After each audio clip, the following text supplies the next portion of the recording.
میری motor bike? ساحل نیم غنودگی کی حالت میں بمشکل بولا۔ وہ میں منگوا لوں گا، تمہاری حالت ٹھیک نہیں ہے، تمہیں گاڑی میں ہی جانا ہوگا۔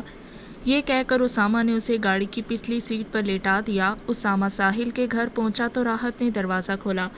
کیا ہوا میرے بیٹے کو؟ بیٹے کو اس طرح اسامہ کے کندھے سے لٹکے ہوئے دیکھا تو وہ تڑپ کے رہ گئی۔ کچھ نہیں ہوا، بس غنودگی ہے، یہ کہہ کر اسامہ ساحل کو اس کے کمرے تک لے گیا۔ اس نے ساحل کو بستر پر لیٹا دیا۔ ساحل کو کچھ ہوش نہیں تھا کہ اس کی ماں کیا کہہ رہی ہے، اس نے تو جیسے نشہ آور چیز کھائی ہوئی تھی۔ وہ بستر پر لیٹتے ہی سو گیا۔ راحت کچھ بولنے لگی تو اسامہ نے اسے خاموش رہنے کا اشارہ کیا۔ وہ دونوں کمرے سے باہر آ گئے۔ راحت مسلسل رو رہی تھی۔ اس نے اسامہ کا بازو پکڑا۔ بیٹے تم مجھے بتاتے کیوں نہیں کہ آخر ہوا کیا تھا؟ ساحل نے راحت کی بے چین آنکھوں میں جھانکا۔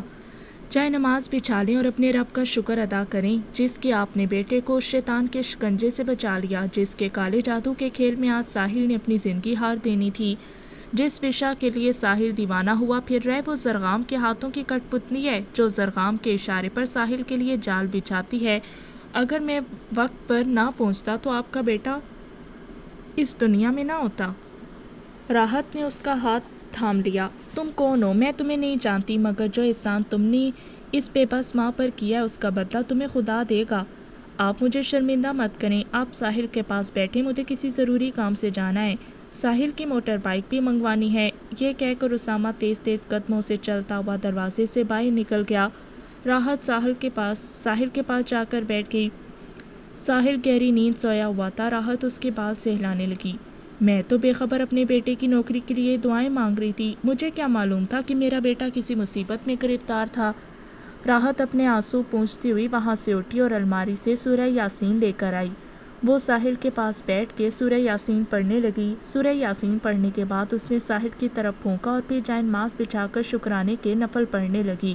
خود کو کتنا ہی سمجھاتی مگر اس کے آنسو نہیں تھم رہے تھے۔ اس نے نفل پڑھ کر خدا کا شکر ادا کیا اور اسامہ کے لیے دعائیں مانگنے لگی۔ اسی دوران ٹیلی فون کی گھنٹی بجی۔ راحت نے دعا مکمل کی اور جائے نماز طے کر کے رکھ دی اور فون کی طرف بڑھی۔ ہیلو، راحت نے ریسیور کان سے لگایا۔ السلام علیکم آنٹی۔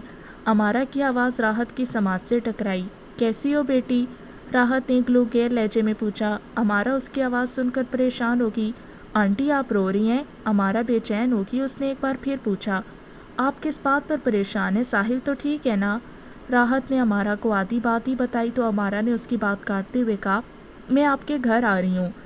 20 یا 25 منٹ کے بعد امارا راحت کے گھر پہنچ گئی۔ وہ ساحل کے پاس آئی۔ ساحل بے سود سویا ہوا تھا۔ وہ اس کے قریب بیٹھ گئی۔ اس نے اس کی پیشانی پر ہاتھ رکھا۔ ٹیمپریچر تو نہیں ہے؟ امارا نے سرگوشی کے انداز میں کہا اور پھر وہ اور راحت دوسرے کمرے میں چلے گئے۔